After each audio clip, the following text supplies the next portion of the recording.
এই বছর রাখি পূর্ণিমার তিথি দুদিন পড়েছে। কোন দিন পালিত হবে রাখি পূর্ণিমা, কতক্ষণই বা থাকছে তিথি, জেনে নিন।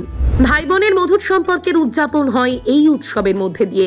রাখির সুতোকেই রক্ষাকারী প্রতীক হিসেবে গণ্য করা হয়। রাখি বন্ধন বা রক্ষা বন্ধন প্রতি বছর রাধা কৃষ্ণের ঝুলন যাত্রার পর পালন করা হয়। ঝুলনের পর যে পূর্ণিমা তিথি পড়ে সেই তিথিতে পালন করা হয় ভাই বোনের এই বিশেষ উৎসব। পূর্ণিমা তিথি শুরু হচ্ছে আগামী 8ই অগস্ট বেলা 1:55 থাকছে 9ই অগস্ট বেলা 1:39 পর্যন্ত।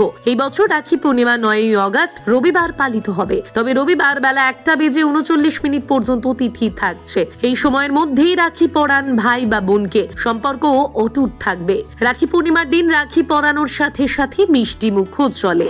রবীন্দ্রনাথ ঠাকুর 1905 সালে ব্রিটিশ সরকার যখন বঙ্গভঙ্গ ঘোষণা করে, তার বিরোধিতা করার জন্য এই উৎসবকে ঐক্য ও ভ্রাতৃত্বের প্রতীক হিসেবে ব্যবহার করেছিলেন। তিনি এই উৎসব হিন্দু ও মুসলিম উভয় সম্প্রদায়ের মানুষকে একে অপরের হাতে রাখি বাঁধার জন্য উৎসাহিত করেন, যা সাম্প্রদায়িক সম্প্রীতি রক্ষার একটি প্রচেষ্টা ছিল।